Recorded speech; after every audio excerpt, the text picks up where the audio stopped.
today is in a lot of trouble. It's lost the PR fight. Israel's normally very good on the PR. Now it's lost it. It's lost it in America. The campuses today. I just went to my daughter's graduation at Georgetown. In the middle of the Georgetown thing, the entire Middle East department of their master's degree in Middle East affairs all got up and shouted "Free, free Palestine" and marched out of the graduation. Similar actions in Harvard. This is going to continue through the summer and continue into next year as long as Israel is committing genocide against the Palestinian people. It's now been recognized as genocide. There's no more excuse making for the Israelis.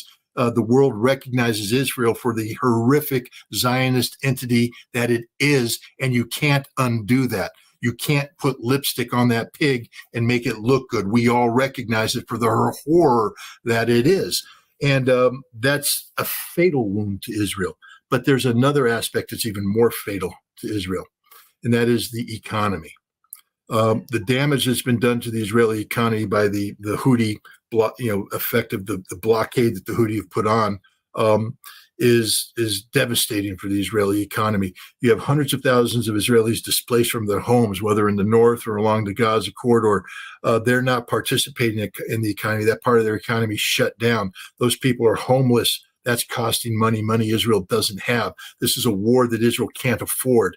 But the biggest thing is all the European and American and Canadian and Australian Jews that have gone to Israel in the past, millions of them, and they have their two passports. They like to go back to their homeland and visit, but they go to Israel because it's the land of milk and honey. They could sit there and go on Tel Aviv and grease themselves up and get the nice suntan and live the great life. That will never happen again. Israel is going to be a nation that's going to be in a perpetual state of conflict from now on because of the need for a Palestinian state. The conflict will be external and internal. The pressure that's going to be put on Israel now to stop the West Bank settlements is real. And in fact, eventually Israel will have to make a move on the West Bank settlements, which will cause a huge societal fracture in Israel. Israel will depopulate on its own. There's not going to be a new Holocaust. There's not going to be death camps. There's not going to be Arab armies marching on Israel and slaughtering the Israelis. No. Don't need it.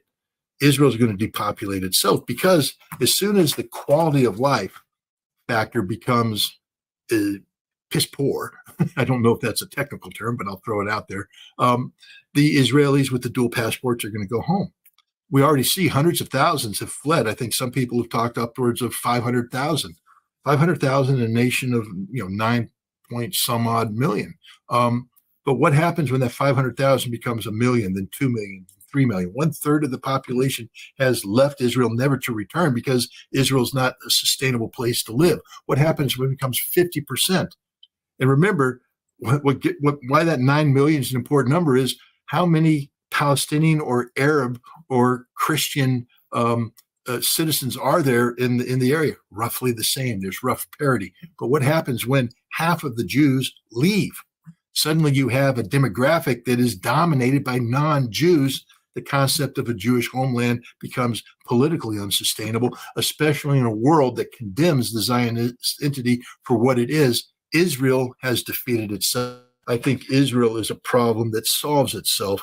And that's the beauty of what Hamas has done, is that Hamas has guaranteed that Israel can never win this war.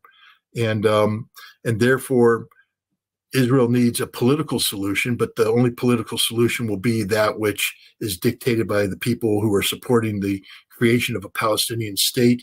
And if Israel won't support that, and current political environment in Israel is that they won't support it, then Israel continues to be one of the worst places in the world for a Jew to live.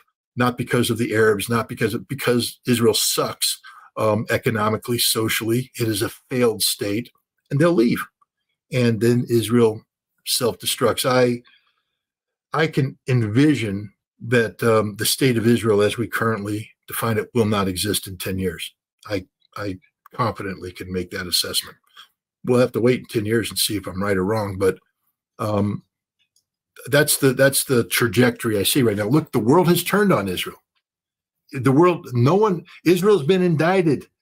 Israeli leaders have been indicted Israel has, as a nation, been indicted in the International Court of Justice. It is a genocidal state. There's no way the world can allow Israel, as it's currently configured, to continue to exist. So that's it. Yeah.